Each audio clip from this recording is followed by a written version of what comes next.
Bismillahirrahmanirrahim. Alhamdulillah wassalatu wassalamu ala Rasulillah wa ala alihi wa ashabihi wa man tabi'ahum bi ihsan ila yaumil qiyamah. Amma ba'd. Fa inna asdaqal hadithi kitabullah wa khairal hadi hadi Muhammadin sallallahu alaihi wa ala alihi wasallam. Wa syarrul umuri muhdatsatuha wa kullu muhdatsatin bid'ah وكل بدعة ضلالة وكل ضلالة في النار. قال الإمام أبو زكريا يحيى بن شرف النووي رحمه الله تعالى: باب التوبة، bab tentang taubat. Qala al-ulama, berkata para ulama. Imam An-Nawawi sebelum menyebutkan ayat-ayat dan hadits tentang taubat, beliau menjelaskan beberapa hukum-hukum sehubungan dengan taubat dahulu. Kata beliau, berkata para ulama, at-taubatu wajibatun min kulli dam. Taubat hukumnya wajib dari seluruh dosa. Setiap dosa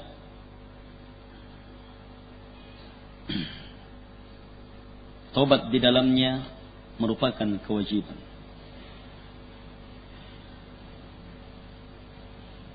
Fa in kanatil ma'siyatu bainal 'abdi wa bainallah. Kemudian beliau mengurai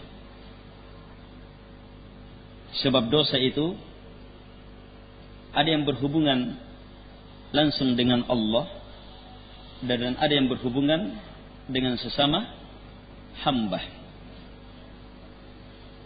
Jika maksiat itu antara hamba dengan Allah, la tata'allaqu bihaqqi adami, falaha thalathatu syurut.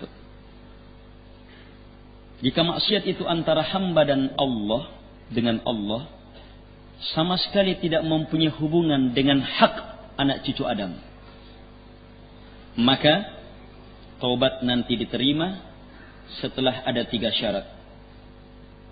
3 ini harus ada sebagai syarat diterimanya taubat. Ini taubat yang langsung berhubungan antara hamba dengan Allah dan sama sekali tidak mempunyai hubungan dengan anak cucu Adam. Syarat yang pertama, ayyuqli'a 'anil ma'siyah. Dia harus berlepas dari maksiat itu.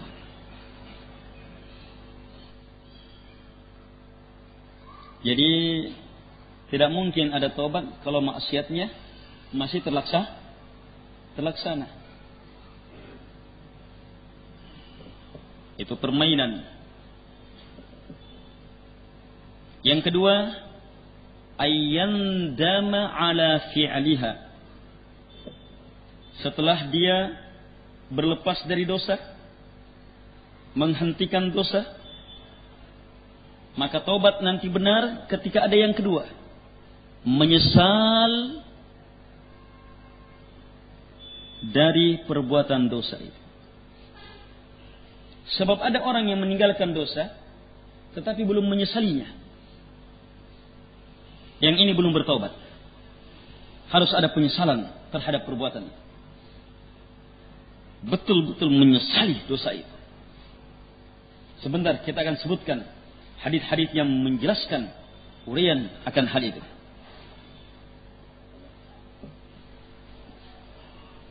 Syarat yang ketiga, ayya'azima alla ya'uda ilaiha abada. Dia harus berazam, bertekad kuat. Bertekad kuat. Ini niat. Ya, sebab azam lafaz dari lafaz niat. Bertekad kuat, berkeinginan kuat, berniat untuk tidak kembali kepadanya selama-lamanya.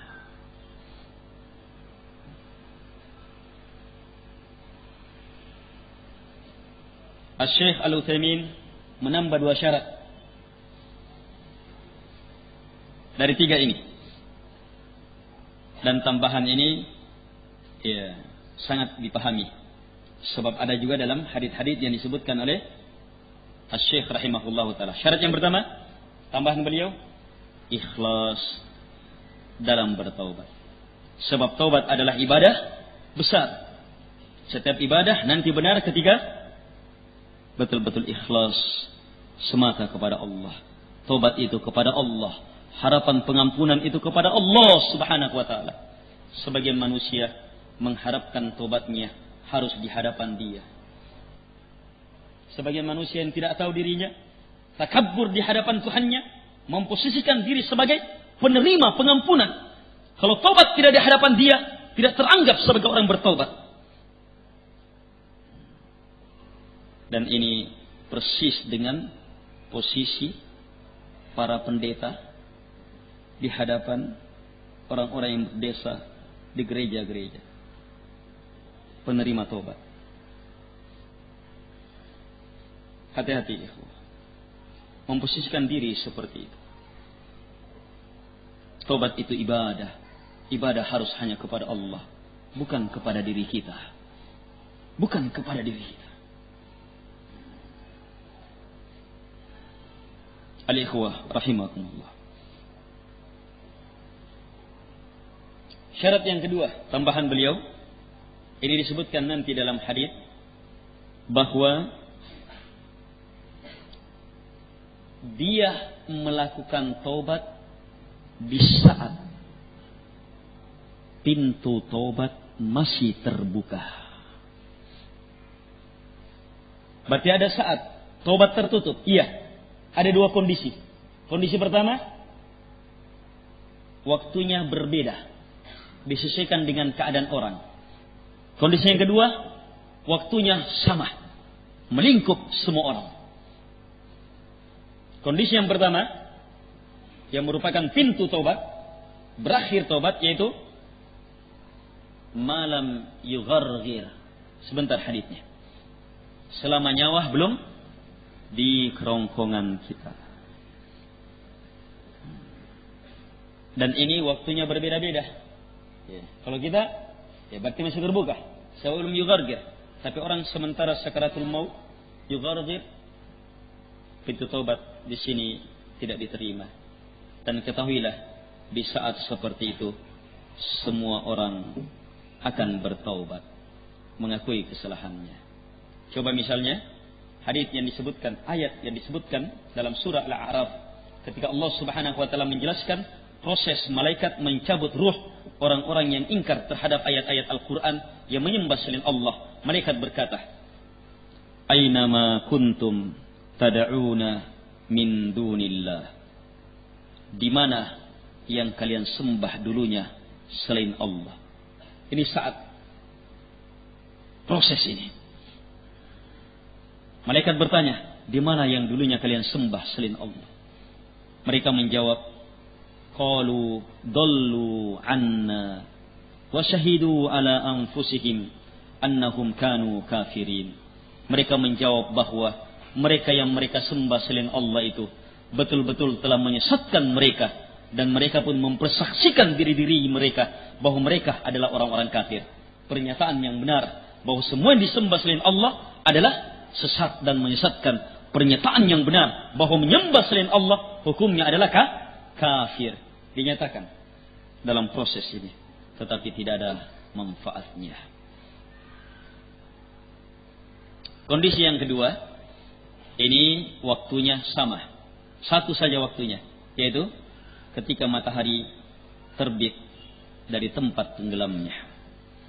Ketika matahari terbit dari tempat tenggelamnya.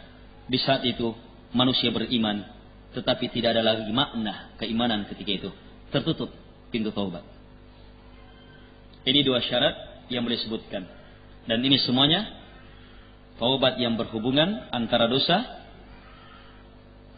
dosa antara hamba langsung dengan Allah, sama sekali tidak mempunyai hubungan dengan anak cucu Adam. Wa in kanatil ma'asiyah tata'allaqu bi adami jika maksiat itu berhubungan dengan anak cucu Adam. Fasyurutuha arba'ah. Maka syaratnya ada 4.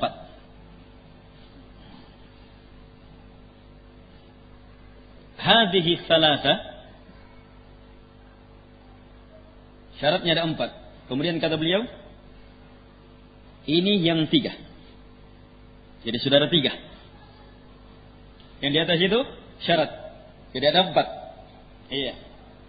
1, 2, 3 persis sama dengan syarat bertobat dari dosa antara hamba dengan Allah Subhanahu wa taala. Yaitu apa? Berlepas dari dosa, tinggalkan dosa. Yang kedua, harus menyesal. Betul-betul menyesali perbuatan itu. Yang ketiga, harus bertekad kuat untuk betul-betul tidak mengulanginya selama-lamanya. Kemudian ketika berhubungan dengan anak cucu Adam, maka ditambah satu lagi. Wa ayyabra'ah min haqqi sahibiha. Dia harus berlepas dari hak pemiliknya. Sebab yang berhubungan dengan anak cucu Adam pasti berhubungan dengan haknya mereka. Lihat uraian-uraian haknya. Yang ini uraian akan banyak terbahas dalam kitab-kitab fikih, kitab-kitab adab. Iya, dalam kitab-kitab para ulama. Kita baca dan singgung sekilas. Fa in kanat malan aw nahwa. Kalau dosa dia, haknya dosa dia dengan anak cucu Adam sehubungan dengan harta. Dia ambil hartanya orang, dia curi, dia tipu, dia rampok atau semacam itu. Yang jelas harta yang menjadi haknya yang diambil. Maka tambahan syarat tobatnya harus berlepas darinya. Artinya apa? Raddahu ilaih. Harta itu harus dia kembalikan. Harta harus kembali. Kalau orangnya sudah meninggal, beri ahli warisnya. Kalau ahli warisnya sudah meninggal, sumbangkan atas nama dia ke sarana-sarana kebaikan, ke masjid dan semisal itu.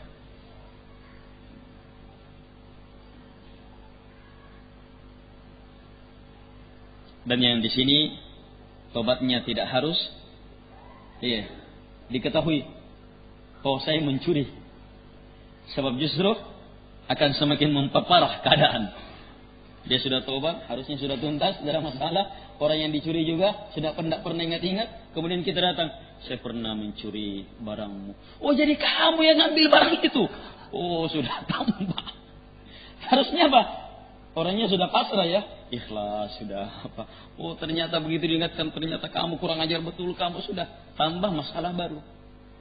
Dia pun akhirnya awalnya sudah taubat, sudah mau bertobat menyesal, ketika digitukan sudah. Jadi kamu mau apa? Akhirnya tidak jadi bertobat. Yang seperti itu tidak usah diberitahu. Antara dia dengan Allah Subhanahu wa taala, kemudian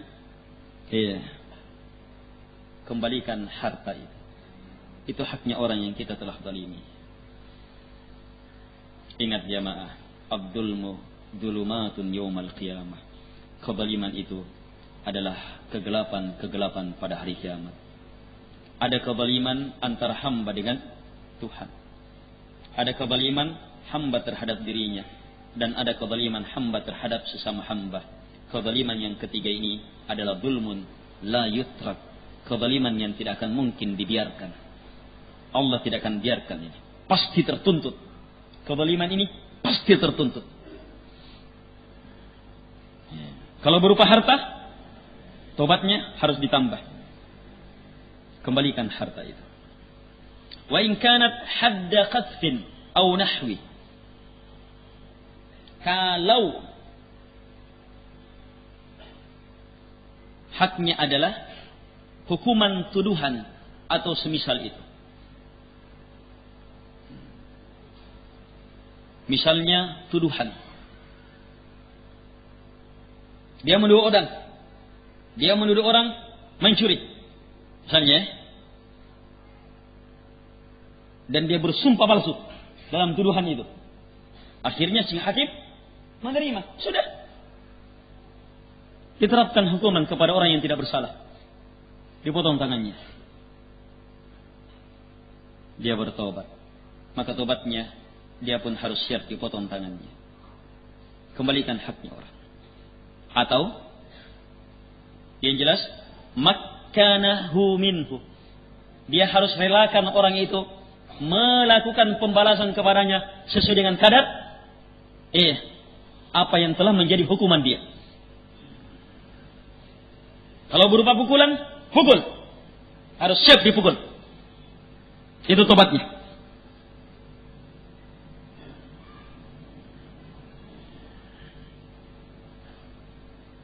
Atau dia minta maaf. Kalau orang itu mau maafkan. Dan sebaik-baik orang yang zalimi adalah yang pemaaf. Itu terbaik. Kalau dia balas, boleh. Tapi kalau dia maafkan, itu yang lebih sempurna sebagai hamba. Tapi pembalasan boleh, pembalasan sesuai dengan kadar kezaliman yang menimpa dia. Wa in kanat ghibah. Sekarang kalau antara hak dia berupa ghibah, dighibahi. Kalau tadi diambil hartanya. Kalau yang kedua terkena hukuman, pukulan atau semacam itu. Harus kembalikan pula itu dalam bentuk biarkan orang itu membalas. Yang ketiga, kalau ghibah, dia menggibahi saudaranya. Istahallahu minha. Menggibahi saudaranya adalah bagaimana cara bertobatnya? Harus berlepas dari hak saudaranya. Apa hak saudaranya di sini? Bagaimana berlepas darinya? Minta kehalalannya. Datangi orang yang diribahi dan minta maaf. Saya telah menghibahi kamu. Maafkan. Di sini ulama berselisih. Ada yang berpendapat tidak perlu mendatanginya ketika bisa mendatangkan doror yang lebih. Dan ini yang kuat. Tidak perlu mendatanginya. Terus bagaimana bertobatnya? Minta maaf. Bertobat kepada Allah Subhanahu wa ta'ala. Datangi tempat-tempat bergibahnya kita. Di tempat itu kita gibahi si anu. Datang ke tempat itu. Nyatakan. Kembalikan kehormatannya si anu yang telah kita nodai. Telah kita nodai dengan ghibah. Yang dibahasakan dalam Al-Quran seperti memakan daging saudaranya. Itu coba lihat penodaan yang sangat menjijikkan. Itu ghibah. Dan banyaknya orang yang mengenteng-entengkan ghibah. Banyaknya orang yang menyepelekan ghibah ini. Apalagi di kalangan akhwat, ibu-ibu. Al-ikhwah rahimakumullah. Datang ke situ. Ke tempat-tempat itu. Sucikan kehormatan saudara kita. Setelah sebelumnya kita telah nodai. Itu tobat dari berghibah. Kemudian beliau tegaskan, wa yajibu ayyatuba min jami'id dzunub. Wajib bertobat dari semua dosa. Fa in tabah min ba'diha. Jika dia bertobat dari sebahagiannya, sahhat taubatuhu inda ahli al-haqqi min dalika ad-dam wa baqiya alaihi al-baqi. Apa maksudnya ini? Jika dia wajib bertobat dari semua dosa. Banyak dosa, wajib dia tobat dari semua dosa ini. Hukumnya wajib. Jika dia ternyata hanya mampu bertobat sebahagian dosa, maka kata Syekh, tobatnya dia telah sahih, benar, menurut ahli al-haq. Berarti ada perselisihan di sini. Kemudian tinggal dosa yang belum dia bertobat baginya, menuntut penghambaan tobat yang baru. Sebagian ulama berpendapat ada orang berdosa pencuri, pelacur, pembunuh. Dia tobat dari membunuh, tobat dari melacur. Tapi mencuri belum. Maka tobat, kalau memang benar sesuai dengan syarat-syaratnya, diterima. Tinggal tobat selanjutnya. Sebagian ulama berpendapat, tobatnya belum diterima. Walaupun dia sudah bertobat dari membunuh, melacur, tobatnya belum diterima sebelum dia meninggalkan mencuri itu. Ini sebagian ulama berpendapat seperti itu. Dan Imam Nawawi mengatakan, menurut ahli haq, orang-orang yang berada di atas kebenaran, pendapat yang benar adalah tobat dari dosa yang dia telah bertobat darinya telah sahih. Tinggal bagaimana dia memunculkan ibadah tobat yang lainnya untuk dosa yang baru. Syekh Al-Utsaimin memberi rincian lebih dalam. Kecuali kalau dosa yang satu dengan yang lainnya saling berhubungan. Saling berhubungan. Ada dosa hanya sekedar akibat dari dosa, tetapi hakikat dosa itu masih ada. Paham ya? Ada dosa yang menjadi sebab datangnya dosa yang lainnya. Ada orang bertobat dari dosa yang hanya merupakan akibat dari dosa yang satu. Maka tobatnya di sini tidak diterima. Sebab apa? Penyebab dosa itu belum dia bertobat darinya. Cermati perkara ini. Ada dosa karena kebodohan. Lahir perkara ini, lahir perkara ini. Lahir akibat ini, lahir akibat ini. Dia bertobat dari akibat kebodohannya. Tetapi belum mau bertobat dari kebodohannya. Sebab terus menerus dia belum mau memperbaiki pikirannya, cara berfikirnya, belum mau belajar lebih jauh. Maka tobatnya ini belum diterima. Ini wallahu alam. Setelah itu beliau berkata, Allah Subhanahu wa taala berfirman. Kata beliau, "Waqad tabaharat dalailul kitabi was sunnah wa ijba'ul ummah ala wujubi taubah." Telah sangat banyak dalil-dalil dari Al-Qur'an dan sunnah dan ijma' umat ini akan wajibnya taubat. Ini hukum taubat wajib dari seluruh dosa dengan uraian-uraian tadi dan syarat-syaratnya. Allah berfirman, "Wa tubu ilallahi jami'a ayyuhal mu'minun la'allakum tuflihun." Dan bertobatlah kalian kepada Allah seluruhnya, wahai orang-orang yang beriman. Semoga kalian beruntung. Siapa yang Allah suruh bertobat? Orang-orang beriman. Itu memberi ilmu jamaah. Orang beriman pun boleh terjatuh ke dalam dosa. Bantahan terhadap orang-orang khawarij yang mengharuskan kalau beriman tidak boleh terjatuh ke dalam dosa. Justru yang Allah suruh bertobat adalah orang-orang beriman. Sebentar hadith-hadith sahabat terjatuh ke dalam dosa dan dengan tobat terangkat di atas kedudukan yang lebih hebat dari sebelum dia berdosa. Al-ikhwah rahimakumullah. Ayat ini menjadi dalil akan wajibnya bertobat karena Allah berfirman, "Wa tubu." Perintah ya. Asal perintah adalah wajib. Selama tidak ada yang memalingkan dari kewajiban dan tidak ada ayat yang memalingkannya. Justru terlalu banyak ayat yang semakin menguatkan wajibnya. Wa tubu ilallah. Kalimat ilallah memberi ilmu bahwa ibadah taubat ini harus hanya kepada Allah sebab dia ibadah dan ibadah harus hanya kepada Allah. Kapan kepada selain Allah? Syirik. Seperti orang yang datang minta pengampunan kepada gurunya, kepada tokoh agamanya, minta pengampunan kepada ustadznya. Kalau ustadznya sudah berikan, saya ampuni kamu, saya maafkan kamu, saya terima taubatmu, kamu sekarang sudah salafi. Sudah, alhamdulillah, diterima taubatnya. Sementara dia belum memenuhi syarat-syaratnya. Yang seperti ini bahaya jemaah. Ini termasuk pelanggaran akidah yang mendasar. Meminta taubat kepada selain Allah adalah syirik akbar. Syirik akbar. Sebab taubat adalah ibadah.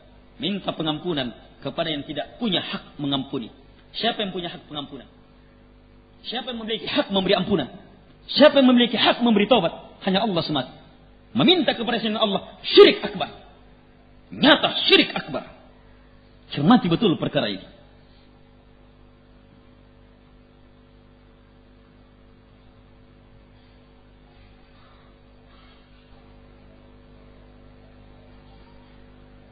Ada ayat Allah berfirman, wa ilaihi matab. Wa ilaihi, dan hanya kepadanya matab, tempat bertaubat. Kalimat ilaihi al-jar wal majrur, khabar muqaddam, dikedepankan sehingga lahir makna pengkhususan. Hanya kepadanya. Ini lahir makna hanya kepadanya. Melahirkan makna pengkhususan taubat itu. Terus kepada yang lainnya, itu yang ada minta maaf. Minta maaf, maafkan saya. Kalaupun dia maafkan, ingat, masih ada antara kamu dengan Allah Subhanahu wa taala. Kalau ini berhubungan dengan hamba, atau sebaliknya, Allah Subhanahu antara kamu dengan Allah, kamu sudah berhubungan. Ya Allah, maafkan saya telah mengambil barangnya si anu, bertobat betul sampai menangis. Tetapi ingat, nanti benar tobat kamu kalau kamu tuntaskan haknya orang. Itu juga dituntut. Al-ikhwah rahimakumullah. Kalimat la'allakum tuflihun, semoga kalian beruntung. Kalimat la'alla di sini bermakna pasti kalian beruntung. Ini memberi ilmu bahwa taubat adalah jalan dari jalan-jalan kemenangan, jalan dari jalan-jalan keberuntungan. Ayat kedua, wa anistaghfiru rabbakum thumma tubu ilaih, supaya kalian beristighfar kepada Tuhan kalian, kemudian bertobatlah kepadanya. Suruh istighfar, kemudian bertobat. Istighfar, kemudian disuruh bertobat. Berarti apa? Istighfar dan tobat itu berjenjang-jenjang. Ada terhadap dosa kecil, kemudian diperintah lagi kepada dosa yang lebih besar. Ada yang tersembunyi, diperintah lagi kepada yang nampak. Ada yang berhubungan antara manusia dengan Allah, dengan manusia, seluruhnya melingkup semua perkara ini. Ada taubat yang cukup dengan ucapan, tetapi ada taubat yang harus bergandengan dengan amalan. Ini seluruh melingkup makna istaghfiru rabbakum thumma tubu ilaih. Wa qala ta'ala, Allah Subhanahu wa taala berfirman, ya ayyuhalladzina amanu tubu ilallahi taubatan nasuha. Wahai orang-orang yang beriman, bertobatlah kalian kepada Allah dengan taubat yang nasuha. Taubat nasuha di sini puncak taubat. Taubat yang sangat luar biasa. Taubat yang betul-betul didasari dengan kesempurnaan keikhlasan, kesempurnaan berlepas dari dosa, kesempurnaan penyesalan tiada tandingannya, kesempurnaan tekad untuk tidak kembali kepadanya, kesempurnaan yang betul-betul tidak terdapat di dalamnya hal-hal yang mencacati kesempurnaan itu.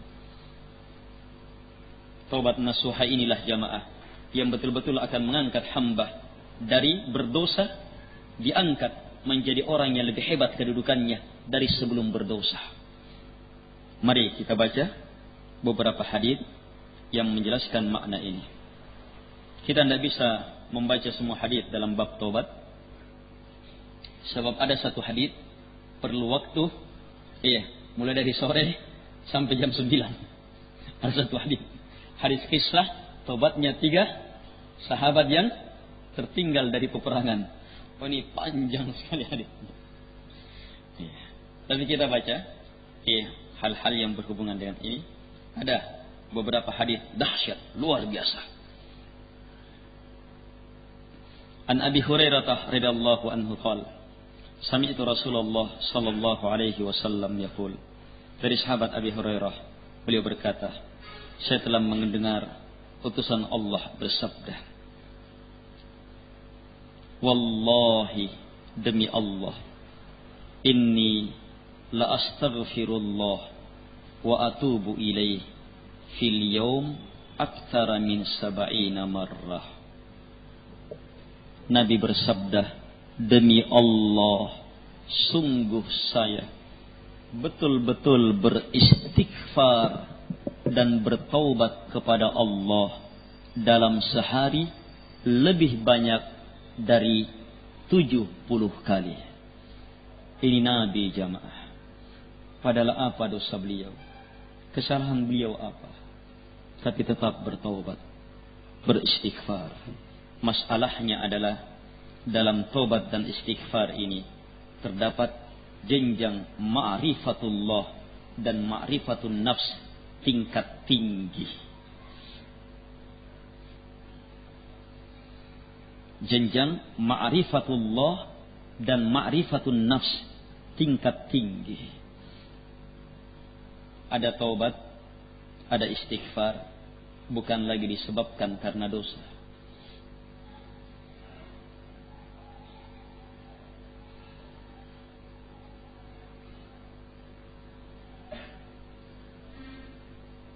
Sehabis kita sholat, termasuk sholatnya Nabi, disuruh beristighfar.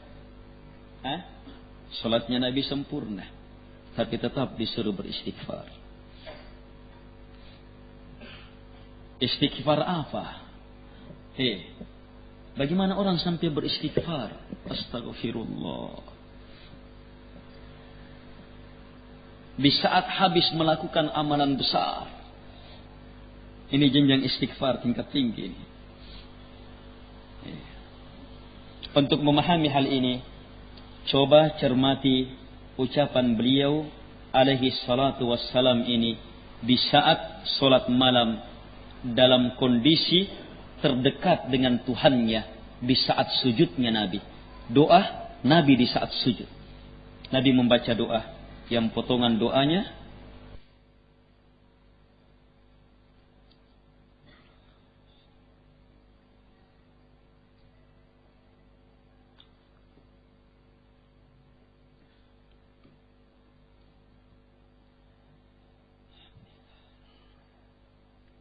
La uhsi thana'an 'alaik anta kama athnaita 'ala nafsik.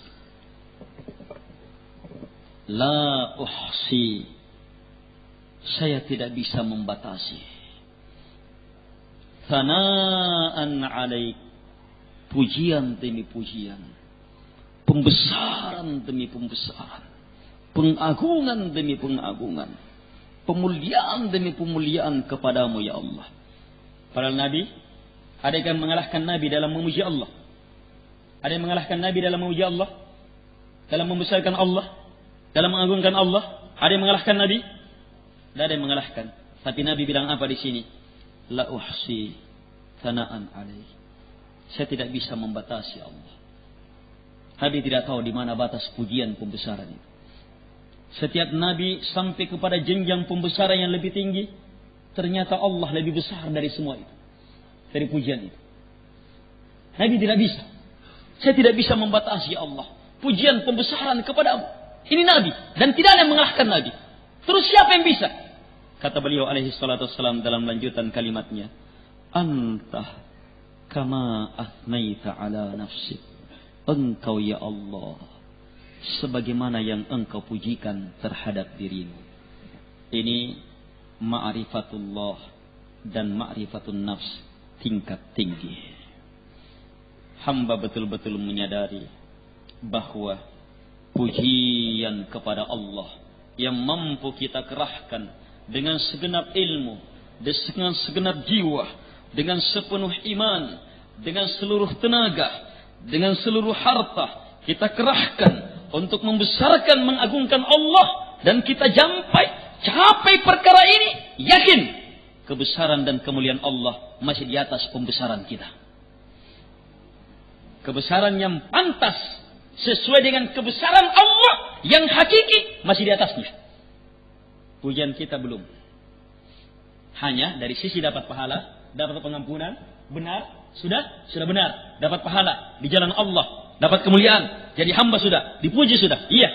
Tapi kita sekarang berbahas tentang apa? Hakikat pujian. Pujian itu apa? Pembesaran. Beribadah, pujian, pembesaran kepada Allah. Untuk apa? Memuji kebesaran Allah. Apakah pujian kita sesuai dengan pujian yang Allah miliki? Apakah pembesaran kita sesuai dengan kebesaran yang Allah miliki? Tidak bisa. Kita tidak bisa campur.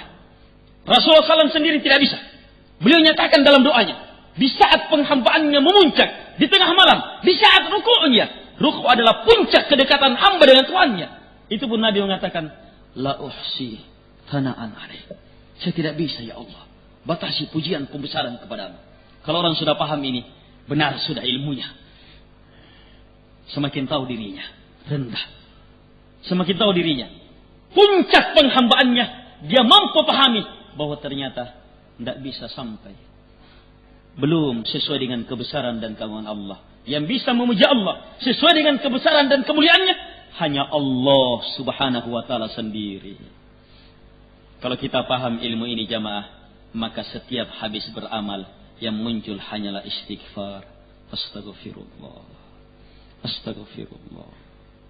Sehingga apa? Amalan kita terjaga dan kita terdorong untuk maju memperhebat amalan selanjutnya. Ini kehebatan istighfar. Tapi kalau orang tidak istighfar dalam amalannya, tidak bisa. Dan istighfar ini sangat didorong oleh kekuatan apa? Isti'anah, minta pertolongan kepada Allah Subhanahu wa taala. Hati-hati jamaah, amalan yang susah payah kita tempuh, kita upayakan, kita kerahkan, maksimalkan, tapi ternyata tidak ada nilai istighfar di dalamnya, gugur. Yang muncul apa? Kehebatan saya, ininya saya. Muncul ketakaburan penggugur amalan. Berat menjaga amalan jamaah. Berat itu ikhlas dalam beramal. Tetapi menjaga amalan lebih berat. Penyelamatnya adalah istighfar. Istighfar itu penyelamat. Al-ikhwah rahimakumullah. Nabi sampai beristighfar dan bertobat lebih dari 70 kali. Dalam hadis yang lain, Nabi mengatakan, "Ya ayyuhan nas, wahai sekalian manusia, tubu ilallah. Bertobatlah kalian kepada Allah, wastaghfiru, dan beristighfarlah kalian. Fa inni atubu fil yaum mi'ata marrah. Karena sungguh saya bertobat dalam sehari 100 kali." Hadis yang sangat terkenal selanjutnya. An Abi Hamzah Anas bin Malik Al-Ansari, khadimi Rasulillah sallallahu alaihi wasallam, radhiyallahu anhu qala. Hadis dari Anas yang diriwayatkan oleh Imam Al-Bukhari dan Imam Muslim. Beliau berkata, qala Rasulullah, bahwa Rasulullah SAW bersabda, Lallahu afrahu bi taubati abdihi min ahadikum saqata ala ba'irih wa qad adallahu fi ardin falah.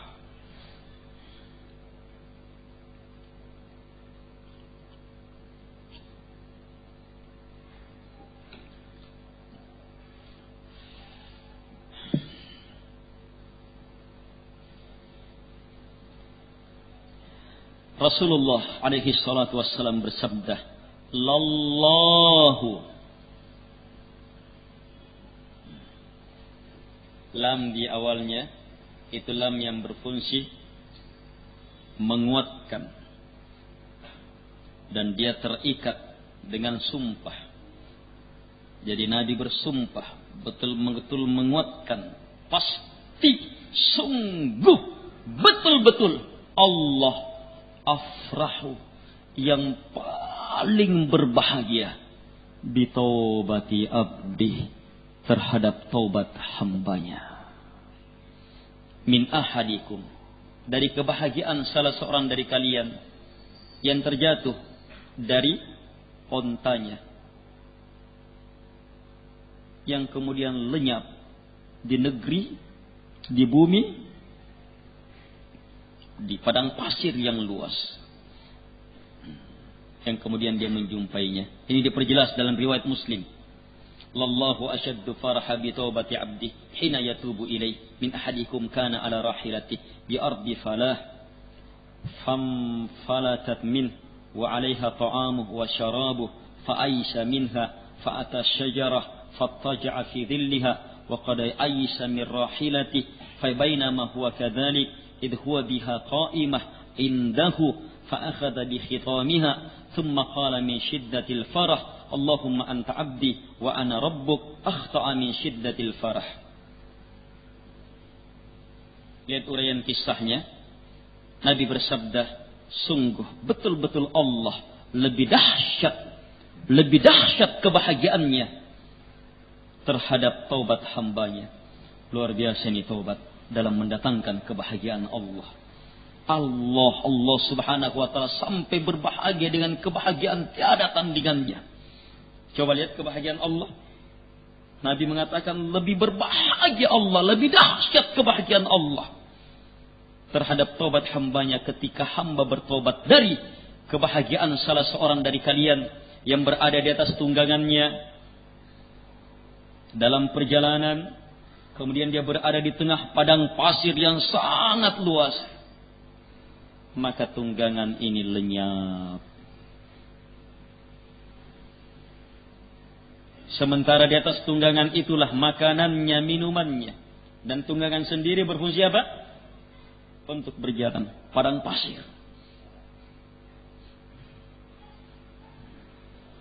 Mau maju, mau mundur, tidak bisa. Mau makan, minum, fa'aisa minha, putus asa sudah darinya. Fa'atas syajarah, dia pun datangi pohon.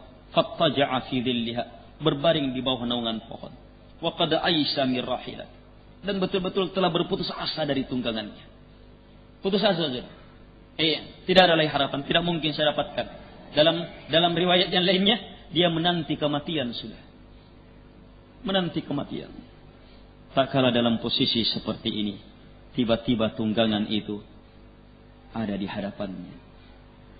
Beda ya, orang yang mendapatkan sesuatu sementara masih mengupayakannya. Iya. Tapi kalau dia sudah upayakan maksimal sampai putus asa, menanti kematian, oh ini luar biasa. Begitu dia dapatkan, lihat, tiba-tiba ada di hadapannya. Segera dia ambil kekang kuda itu. Kemudian berkata, karena kedahsyatan bahagianya, dia sampai salah dalam berucap. Dia mengatakan, Allahumma, ya Allah, Engkau adalah hambaku, saya adalah Tuhanmu. Ini kalimat jamaah kekafiran murni. Kalau akal orang ini masih ada, tidak mungkin dia ucapkan. Salah dalam berucap karena kehebatan kebahagiaan. Kebahagiaan teramat hebat, teramat dahsyat, sampai menutup akalnya. Sampai menutup akalnya kebahagiaan ini. Ternyata kebahagiaan yang paling bahagia, yang mampu diwujudkan oleh seorang hamba, itu tidak bisa diperbandingkan dengan bahagianya Allah. Tidak bisa. Bahagianya Allah dahsyat di atas, tiada tandingannya terhadap taubat hambanya. Kalau Allah sangat bahagia, maka apa? Jangan tanyakan pengampunannya. Jangan tanyakan pengangkatan. Ketika hamba bertobat, Allah sekedar bersihkan? Tidak. Berarti Allah tidak terlalu bahagia kalau begitu. Sekedar, berdosa, bersalah, sudah bersih. Tidak. Hamba langsung diangkat kedudukannya.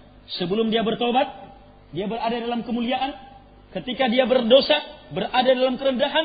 Ketika dia bertaubat, dia dihapuskan dosanya dan diganti kedudukannya menjadi kedudukan yang lebih hebat dari sebelum dia berdosa.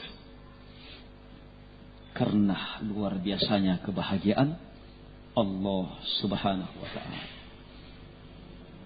Al-ikhwah rahimakumullah. Ada satu hadis yang saya harus baca malam ini. Hadis innallaha yaqbalu taubatal abdi ma lam yughargir. Itu tadi. Sungguh Allah akan menerima taubat hamba selama belum yughargir. Belum apa? Yughargir.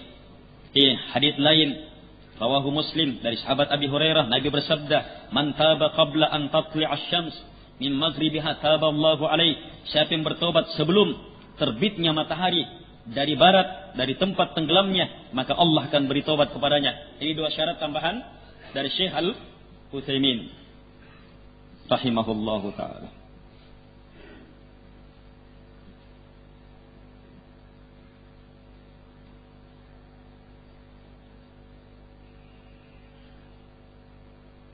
Hadis tentang pembunuh 99 orang.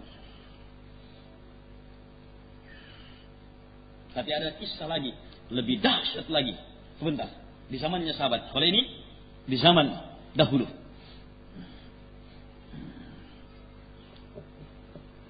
Hadits ini muttafaqun alaih, diriwayatkan oleh Imam Al-Bukhari dan Imam Muslim. Dari sahabat Abi Sa'id, Sa'ad bin Malik bin Sinan Al-Khudri radhiyallahu anhu.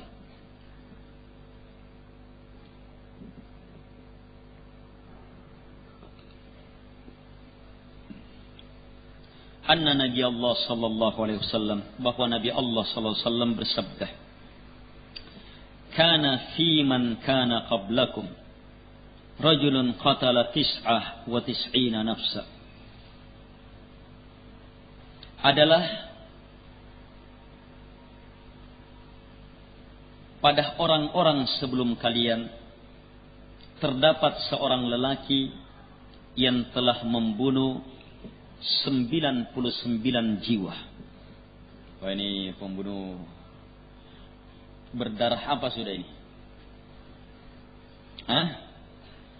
Berdarah beku, bukan lagi dingin. 99 jiwa. Ini luar biasa dia dalam membunuh. Dan nanti kita akan lihat di saat dia menggenapkannya menjadi 100. Oh, nampak betul bahwa betul-betul pembunuh berdarah dingin atau berdarah beku. Fasa'ala an a'lami ahlil ard. Mulai ada tanda-tanda mau taubat. Dia bertanya tentang a'lami ahlil ard, penduduk bumi yang paling berilmu. Coba lihat, ini dia cari ini. Dia cari orang yang paling berilmu. Ini benar ini. Mau bertobat, jangan cari ahli ibadah. Cari orang yang berilmu. Benar. Dia cari orang yang paling berilmu. Hanya fadulla ala rahib.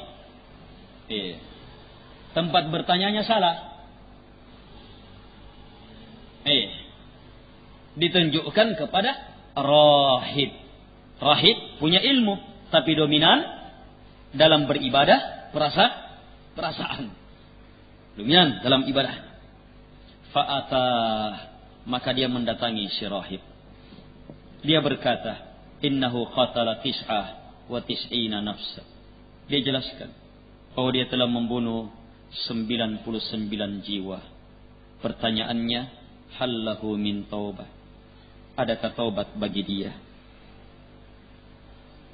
Dia jelaskan kepada si rahib, telah membunuh 99 jiwa. Adakah taubat? Adakah taubat bagi dia? Ini membunuh 1 jiwa saja mengerikannya. Orang yang ahli ibadah betul-betul merasakan mengerikan betul. Membunuh. Ketika 99, si rahib langsung mengatakan, la, tidak ada. Akhirnya faqatalah, dia bunuh juga. Coba lihat. Ini sudah datang dalam posisi apa ini? Datang sudah mau bertobat kan? Makanya dia tanya orang berilmu. Hanya orang berilmunya tidak sesuai dengan jiwanya, tidak sesuai dengan maunya. Ingat. Dosa dalam bentuk membunuh itu sumber utamanya adalah ketidakmampuan menguasai kekuatan marah. Ketidakmampuan menguasai kekuatan marah. Coba lihat orang ini, begitu sedikit tersinggung, keinginannya tidak terpenuhi, bunuh. Tidak peduli, kamu rahib, kamu apa, bunuh. Fakammala bihi mi'ah, dia pun menyempurnakan 100. Thumma sa'ala an a'lami ahlil ard. Thumma, kalimat thumma menunjukkan ada jarak. Sebab dosa itu berefek ya. Habis membunuh punya apa? Punya efek, punya pengaruh. Stres lagi dia habis membunuh. Tetapi thumma, kemudian tanya lagi, ada lagi keinginan. Coba lihat jamaah, pintu taubat rahmat Allah tidak pernah Allah tutup. Berapapun kejahatan hamba, selama ada sebab-sebab, yang ada pada diri hamba untuk menerima rahmat Allah, pasti dapat rahmat. Akhirnya orang ini muncul lagi keinginan untuk bertobat. Tanya penduduk bumi yang paling berilmu. Fadullah ala rajulin alim. Sekarang tempat bertanyanya benar. Dia pun diberitahu sana seorang lelaki yang berilmu. Sekarang lelaki yang berilmu. Dia pun berkata, innahu qatala mi'a nafsih fahallahu min taubah. Sungguh dia telah membunuh 100 jiwa. Kalau yang tadi 99, sekarang 100 sudah. Dia telah membunuh 100 jiwa. Adakah taubat bagi dia? Pertanyaannya hanya satu. Adakah taubat? Dia hanya mau tahu, adakah taubat? Berarti ada takut membunuh ini. Dia mau tahu, adakah taubat bagi dia? Orang yang berilmu mengatakan, na'am. Wa may yahulu bainahu wa bainat taubah. Intaliq ila ardi kadah wa kadah. Fa inna biha unas ya'buduna Allah ta'ala. Fa'budillaha ma'ahum. Wa la tarji' ila ardika. Fa innaha ardu sul. Kata beliau rahimahullahu ta'ala. Lihat orang yang berilmu menjawab.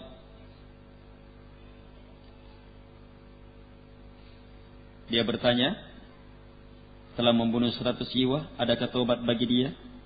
Orang berilmu menjawab, benar, ada taubat untukmu. Iya, ada taubat untukmu. Tidak sampai di situ jawabannya. Sebab ini orang berilmu. Dia tahu apa yang diperlukan orang ini. Bukan hanya sekedar jawaban. Iya, ada taubat. Langsung dia katakan, siapa yang menghalangi engkau dengan taubat? Siapa yang menghalangi kau? Itu apa? Kalimat dorongan. Supaya semakin hebat dalam taubat. Jawaban benar itu sudah apa? Memberi kebahagiaan. Kemudian jawaban hentakan lagi. Siapa yang menghalangi kamu antara taubat? Siapa yang akan menghalangi kamu? Allah tidak pernah menutup pintu taubat untuk hambanya. Itu uraian kalimatnya. Oh, semakin bertobat. Sampai di situ tidak. Orang berilmu tahu apa yang diperlukan untuk orang yang bertobat. Kata orang yang berilmu, pergi ke negeri itu. Dia sebutkan sifatnya. Negeri ini, seperti ini sifatnya. Kamu pergi ke sana. Sebab sungguh di sana terdapat orang-orang yang ya'budunallah, beribadah kepada Allah. Penghambaan kepada Allah yang menjadi ukuran negeri yang baik. Selamat dari syirik yang menjadi ukuran negeri yang baik. Kamu pergi ke sana. Terdapat orang-orang yang beribadah kepada Allah. Beribadahlah kepada Allah bersama mereka. Dan jangan sekali-sekali kamu kembali ke negerimu. Sebab negeri kamu adalah negeri jahat. Di sini kita mendapatkan ilmu bahwa beda antara ahli ibadah dengan orang berilmu dalam beribadah kepada Allah Subhanahu wa ta'ala. Ada orang beribadah dengan perasaan. Ini persis. Lihat orang-orang Khawarij. Bagaimana awal munculnya Khawarij? Ahli ibadah? Iya. Beribadah. Buat halaqah, majlis. Iya. Beribadah, perasaan. Buat tambahan zikir. Buat tambahan ibadah. Iya. Sampai munculnya Khawarij. Oh, luar biasa kehebatannya, kedahsyatannya dalam beribadah. Tapi apa dasar ibadahnya? Ghulu, lewat batas, perasaan. Karena itu apa? Ketika melihat dosa, bagaimana sikapnya orang Khawarij? Akan berlebihan dalam menyikapi dosa. Akan berlebihan dalam menyikapi dosa. Tidak didasari oleh ilmu. Adapun orang yang berilmu, coba lihat. Tahu betul hakikat agama. Bahwa taubat terbuka bagi siapapun juga. Bahkan tahu kalimat-kalimat pendorong. Siapa yang menghalangi kamu dengan taubat? Ini kalimat apa? Memustahilkan. Tidak ada penghalang. Tidak ada penghalang. Mustahil ada penghalang. Oh, luar biasa. Lengkap dengan apa? Petunjuk. Taubat yang sebenarnya kamu harus tinggalkan teman-temanmu. Kamu harus tinggalkan lingkunganmu. lengkap dengan mengarahkan di mana lingkungan yang baik. Sempurna ilmu alim ini dalam menuntun taubat. Banyak orang hanya sekedar mampu apa? Haram melakukan ini. Kamu seperti ini. Kamu seperti ini. Terus yang halal yang mana? Dia juga tidak tahu. Terus yang harus dilakukan yang mana? Dia juga tidak tahu bagaimana. Dia hanya mampu apa? Menghantam dan menghantam saja. Tidak mampu mengarahkan, menuntun. Tidak mampu mendidik. Tidak mampu berdakwah. Dakwah adalah hakikatnya adalah mengajak kepada kebaikan. Dia tidak mengajak. Dia hanya mendorong dan mengusir seseorang. Dengan kalimat-kalimatnya. Dakwah adalah mengajak kepada kebaikan. Al-ikhwah rahimakumullah.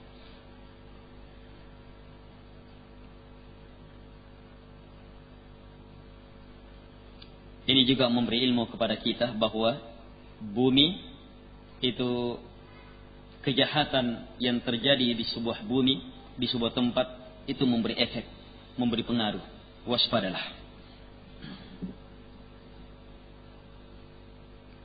Fantalaqah. Orang ini pun berangkat. Coba lihat. Biasanya orang ini tidak mau tunduk ya. Kalau pembunuh itu apa? Kekuatan amarah. Betul-betul tidak mau tunduk. Baik. Tapi ini langsung tunduk. Itu menunjukkan apa? Ada kejujuran dalam tobat? Iya, ada keinginan untuk bertobat. Langsung berangkat.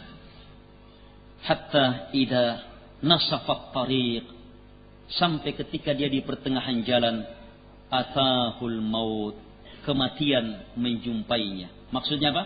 Dia dalam proses mau meninggal. Parah sudah penyakitnya, mau meninggal. Belum meninggal ya? Belum meninggal. Dalam proses mau meninggal. Fakhtasamat fihi malaikatur rahmah wa malaikatul azab. Maka berselisih. Malaikat rahmat atau malaikat azab yang menyelesaikan proses ini. Malaikat rahmat atau malaikat azab. Faqalat malaikatur rahmah. Malaikat rahmat berkata, "Ja'a ta'iba muqbilan biqalbihi ila Allah." Lihat hujjahnya. Malaikat rahmat. Dia telah datang sebagai orang yang bertaubat. Muqbilan biqalbihi. Betul-betul datang menghadap dengan segenap hatinya kepada Allah Subhanahu wa taala. Ini dasarnya malaikat rahmat. Datang sebagai orang yang bertaubat, kemudian datang dengan sepenuh hati. Hatinya betul datang. Malaikat tahu. Siapa malaikat apa? Ingat, malaikat mengetahui apa yang kita lakukan sampai hati kita. Sebab itu termasuk catatan malaikat. Catatan malaikat termasuk niat kita. Dicatat juga. Mereka tahu orang itu muqbilan, hatinya betul-betul menghadap sudah kepada Allah Subhanahu wa taala. Wa qalat malaikatul azab, malaikat azab berkata, "Innahu lam ya'mal khairan qatta." Iya, sungguh dia tidak pernah melakukan satu pun kebaikan. Apa yang pernah dia lakukan? Membunuh saja 100 orang. Iya. Ini bagian saya ini. Iya. Saya sudah simpankan untuknya ini. Mungkin begitu ya. Baik, fa'atahum malak, maka datang malaikat lain fi surati adami, dalam sosok manusia. Faja'aluhu bainahum hakama, maka malaikat ini bersepakat menjadikannya sebagai pemberi hukum. Ini sesuai dengan wahyu. Mereka tahu ini juga malaikat. Hanya apa? Malaikat ini turun apa? Dalam bentuk manusia. Kenapa dalam bentuk manusia? Ini memberi ilmu bahwa apa? Posisi sebagai manusia itu lebih utama. Dia malaikat, tetapi berbentuk manusia. Untuk menghakimi malaikat yang berselisih. Kenapa tidak dalam berbentuk malaikat? Ini perintah dari Allah untuk memberi ilmu kedudukan manusia.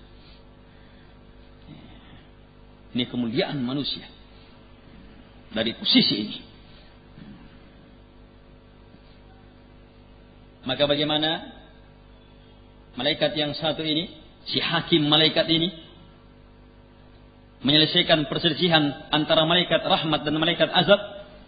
Qisu ma bainal ardain fa ila ayya fihima kana adna fahuwa lah faqasu fawajaduhu adna ila al-ardi allati aradah faqabadathu malaikatur rahmah. Kata malaikat yang memberi hukum, ukur antara dua negeri ini. Mana yang lebih dekat, maka dia yang dapat. Kalau lebih dekat dengan negeri yang jahat, malaikat azab. Kalau lebih dekat dengan negeri yang baik, maka malaikat rahmat. Mereka ukur. Akhirnya mereka jumpai dia lebih dekat ke negeri yang baik. Malaikat rahmat pun mencabut ruhnya. Ini riwayat Bukhari Muslim. Dalam riwayat yang lain yang sahih, ini riwayat memperuncin permasalahan, memperjelas. Fakana ilal qaryati salihah aqraba bisyibr faju'ila min ahliha. Ini memperjelas bahwa ternyata selisih dengan negeri yang terbaik itu hanya apa? Selisih syibr, 1 jengkal. Oh, menang tipis ya. Hanya selisih 1 jengkal saja. Riwayat yang lain, فَأَوْحَى اللَّهُ تَعَالَى إِلَى هَذِهِ أَنْ تُبَاعِدِي وَإِلَى هَذِهِ أَنْ تُقَرِّبِي وَقَالَ قِيسُ مَا بَيْنَهُمَا فَوَجَدُوهُ إِلَى هَذِهِ أَقْرَبْ بِشِبْرٍ فَغُفِرَ لَهُ. Riwayat ini, perhatikan riwayat yang ini. Allah wahyukan kepada bumi yang jelek, menjauh engkau. Dan Allah perintahkan bumi yang akan dituju, mendekat engkau. Ternyata semuanya kembali kepada pengaturan Allah. Allah sudah tetapkan harus diberi taubat, harus. Tapi tetap harus sejalan dengan hikmah. Iya. Allah tidak harus menyuruh ini mendekat. Kalau Allah katakan kamu berselisih, sudah. Itu saya sudah tetapkan diterima taubatnya. Anda Allah perlakukan, mereka harus berselisih, turunkan malaikat yang memberi hukuman. Iya. Kemudian Allah jadikan hukumannya nanti yang menang adalah yang ini. Lihat bagaimana Allah mau mengatur seluruhnya sejalan dengan hikmah Allah Subhanahu wa taala. Jadi hanya menang sejengkal yang semuanya karena perintah Allah Subhanahu wa taala.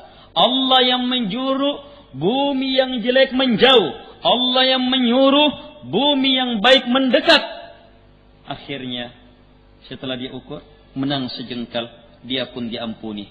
Riwayat yang terakhir yang boleh disebutkan, fana'a bisadrihi nahwaha. Ini menjelas selisih sejengkalnya itu apa. Ini di antara sebab selisih sejengkalnya.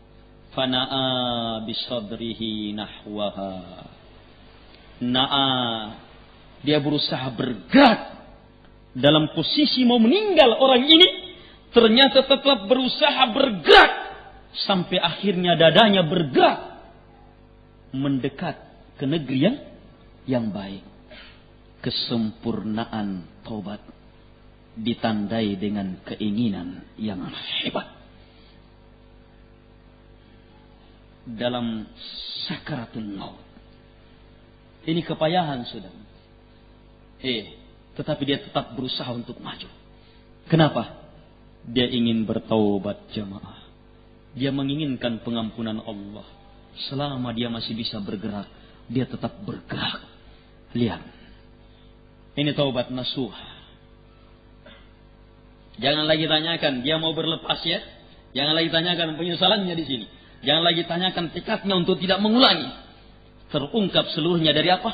Mujahadariyah untuk mendekati tempat yang terbaik sampai dalam posisi sakaratul maut. Al-ikhwah rahimakumullah. Hadits terakhir dalam pembahasan kita, bukan dalam bab taubah. Ini yang terakhir, hadits yang diriwayatkan oleh Imam Muslim dari Abi Nujayd Imran ibn al-Husain al-Khuzai radhiyallahu anhuma. Dari Abi Nujayd Imran ibn al-Husain al-Khuzai, semoga Allah meridhai keduanya. Annam ra'ah min Juhaynah. Hadis ke-22. Kalau saya tidak salah, hadis ketiga sebelum terakhir. Iya. Hadis ketiga sebelum terakhir dalam bab taubat ini. Beliau berkata, Imran ibn Husain radhiyallahu anhuma berkata, sungguh seorang wanita dari Juhaynah, seorang wanita dari Juhaynah, atat Rasulullah sallallahu alaihi wasallam wa hiya hubla minaz zina, datang kepada Nabi alaihi salatu wassalam dalam keadaan hamil karena zina. Hamil karena zina, datang kepada Nabi. Faqalat, dia berkata, ya Rasulullah, asabtu hadda fa'aqimhu alayya. Singkat kalimatnya, tetapi dengan ketegaran yang sangat luar biasa. Wahai utusan Allah, saya telah tertimpa hadda, hukuman, maka tegakkan hukuman itu kepadaku. Hukuman apa? Ini wanita yang sudah menikah. Hukuman rajam. Kalau yang belum nikah, cambuk. Wanita ini tahu apa hukumannya. Rajam. Dan rajam di zaman Nabi dipersaksikan. Sehingga ilmunya jelas. Dia datang di atas ilmu. Apa yang harus menimpa dia. Dia tahu hukumannya. Bagaimana bentuk ilmunya? Dia tahu. Dia datang dalam keadaan siap untuk dirajam. Apa itu rajam? Dikubur setengah badan. Kemudian dilempari batu, bukan besar, bukan kecil, sedang. Kalau besar, langsung mati. Tidak terasa siksaannya. Kalau terlalu kecil, terlalu lama matinya. Pertengahan. Dilempar sampai mati. Kenapa? Sebab dia merasakan nikmat adalah badan. Maka yang mendapatkan hukuman adalah badan pula. Itu taubat untuk pezina, orang yang berzina yang telah berkeluarga.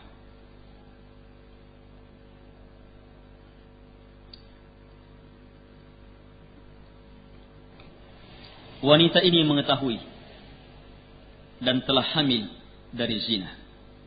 Dia datang kepada Nabi, wahai Rasulullah, saya tertimpa hukuman. Dia tahu hukumannya. Bersamaan dengan itu dia datang melapor kepada Nabi, sang penegak hukum. Bahkan dia minta, aqimhu alayya, tegakkan hukuman itu kepadaku. Siap. Fada'a Nabiullah sallallahu alaihi wasallam waliyaha. Nabi langsung tegakkan hukuman? Tidak. Nabi panggil walinya. Setelah itu Nabi bersabda, ahsin ilaiha, fa idza wada'at fa'tini. Kata Nabi kepada walinya, berbuat baiklah kepada dia, rawat yang baik, pergauli yang baik. Kalau dia sudah melahirkan, bawa dia kepadaku.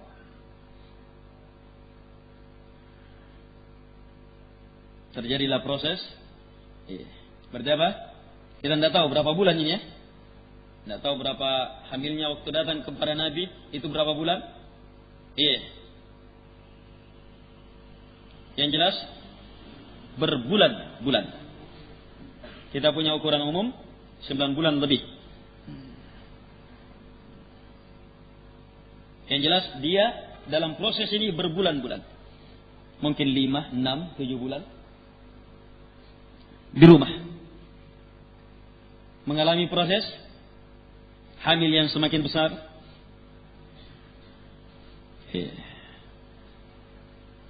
Dan bagaimana tekanan yang akan dia peroleh di tengah keluarga? Tahu dalam posisi apa? Orang yang disuruh titip oleh Nabi.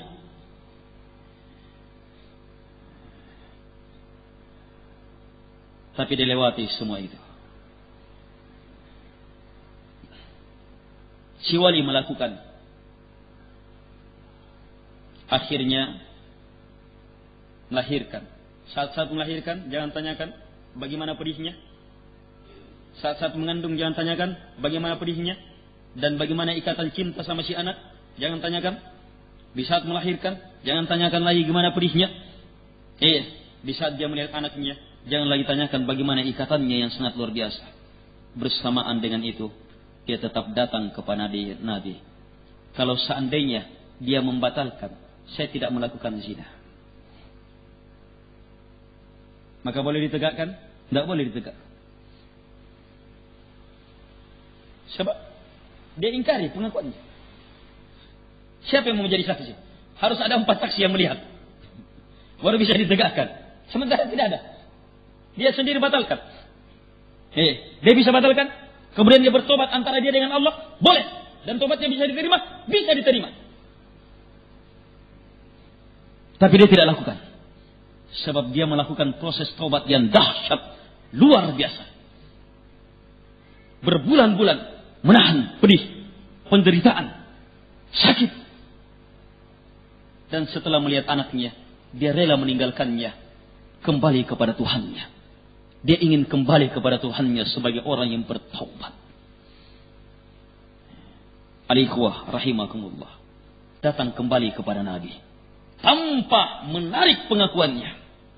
Akhirnya syuddat 'alaiha thiyabuha, pakaiannya ditutup, diperkeras supaya apa?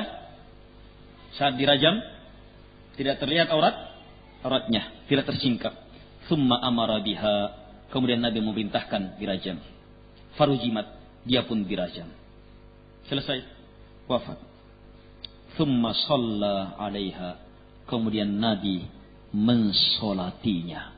Faqala lahu Umar langsung berkomentar, "Tusalli 'alaika ya Rasulullah wa qad zanat."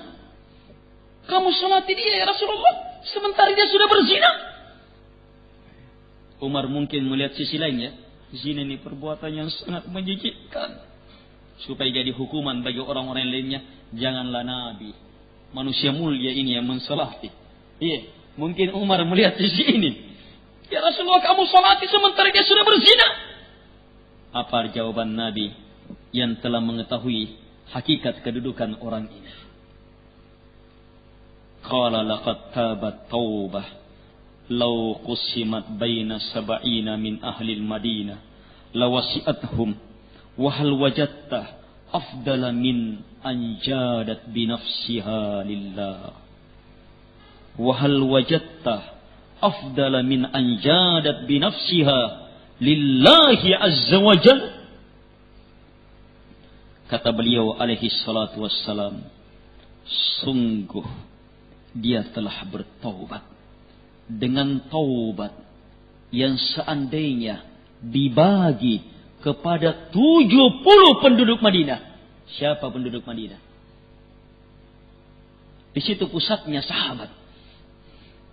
Dibagi kepada 70 penduduk Madinah. Lawasi'athum, nilai tobatnya masih terlalu luas. Ini nilai tobat wanita ini. Kemudian Nabi menegaskan lebih dalam lagi, apakah engkau pernah menjumpai yang lebih afdal dari dia yang telah menyerahkan dirinya untuk Allah Azza wa Jalla? Ini tobat untuk dihukum betul-betul proses penyerahan diri kepada Allah. Siap mati sudah kepada Allah sebagai orang yang bertaubat.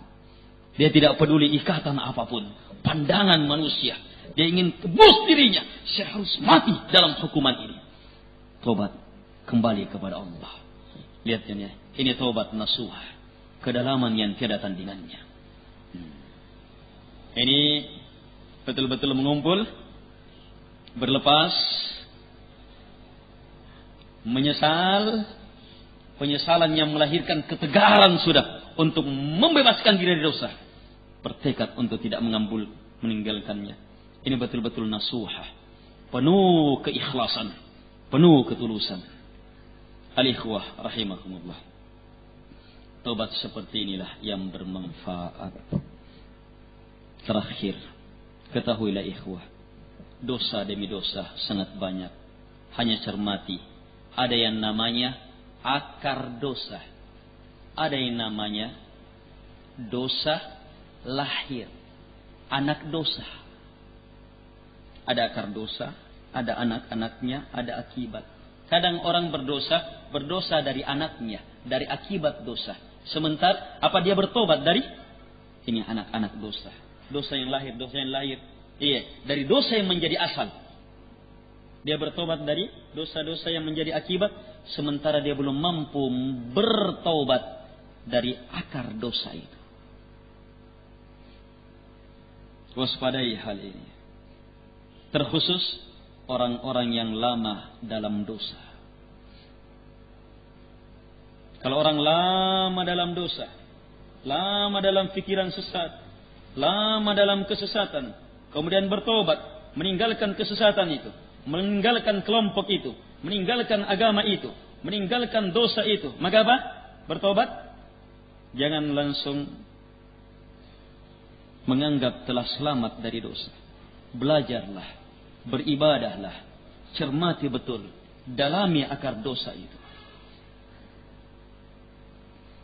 Pernah terjadi di zaman Nabi dalam perang Hunain. Apa yang terjadi dalam perang Hunain? Ikut sahabat-sahabat yang sudah Islam meninggalkan Lata dan Uzza, tidak mau lagi menyembah semua selain Allah, betul-betul mau menyembah hanya kepada Allah Subhanahu wa taala. Hanya apa? Dalam peperangan mereka baru dalam Islam, lama dalam kesyirikan. Akhirnya apa? Muncul kebiasaan lamanya. Minta juga pohon bidahara. Hanya sekarang maksudnya untuk membela agama, bukan untuk membela Lata Uzza. Mau membela Allah, tapi minta pohon bidahara. Ingin menggantungkan juga pedang-pedangnya supaya diisi. Yang ternyata minta berkah melalui pohon juga merupakan penyembahan kepada pohon. Tapi mereka tidak mampu, belum mampu menembus di sini. Bahwa ternyata itu juga adalah makna dari la ilaha illallah. Masih muncul akarnya. Syekh Muhammad bin Abdul Wahab memberi faedah besar di sini. Apa yang saya ungkap tadi, orang yang lama dalam kebiasaan jahat, kemudian bertobat, belum ada jaminan betul-betul selamat darinya. Orang yang lama dalam khawarij, terlibat dalam kegiatan khawarij, mengakar, kemudian tobat dari kegiatan khawarij, membunuh ini, membunuh dan semacam itu, melakukan keonaran, tobat. Jangan, belum tentu selamat. Akar munculnya kegiatan khawarij itu apa? Apa akarnya? Karena itu, kalau kita ingin bertobat dan mengajak, menuntun hamba, menuntun saudara-saudara kita untuk bertobat, pelajari jenis-jenis dosa, akar-akarnya, bentuk-bentuknya. Kitab-kitab para ulama ini banyak menjelaskan perkara-perkara ini. Saya sendiri masih terlalu rendah dalam perkara ini. Masih terlalu sedikit ilmu kita di sini. Kitab-kitab Ibnu Qayyim sangat luar biasa dalam mengurai akar-akar dosa ini. Akar-akar dosa.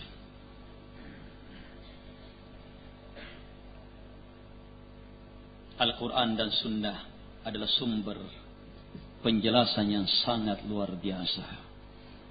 Kalau antum pelajari Al-Quran jamaah dengan tafsirnya, bertahun-tahun, terus dengan pendalaman dan berusaha mengamalkannya, bertahun-tahun, lihat setelah 5 tahun. Itu mulai tertanam itu. Kemampuan melihat akar-akar itu. Setelah 5 tahun. Jangan terburu-buru. 1 tahun masih rendah kemampuan itu. Setelah 5 tahun, lihat. 10 tahun, lihat. Itu akan terlihat. Sebab tak ada satu pun jenis dosa kecuali pasti sudah ada akar dan uraiannya dalam Quran dan Sunnah. Sempurna Al-Quran jamaah. Sempurna betul. Hanya kita tidak menggalinya, tidak mendalaminya. Iya kan? Dan di situ penyakit kita. Kira-kira kalau dibuka pelajaran tafsir, semangat tidak ikut? Kalau dibuka pelajaran tafsir, semangat tidak? Sulit.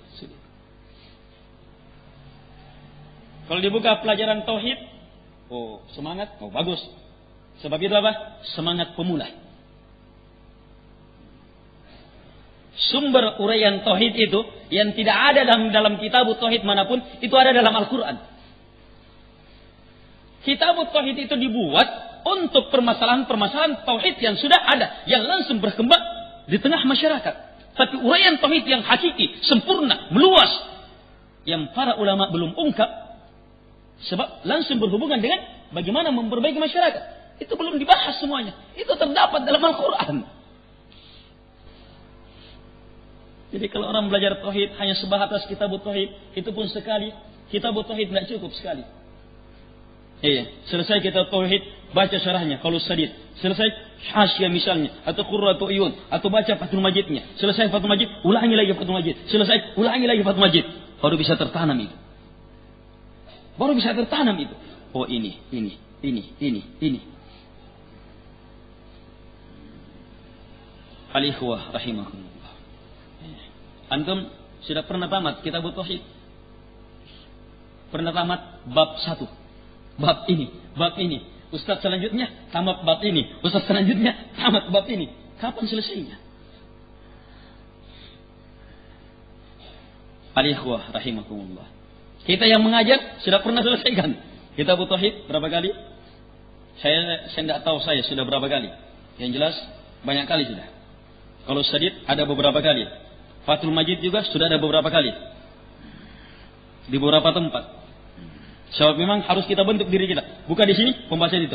Bukan di sana, pembahasan lain. Tapi nanti bergilir.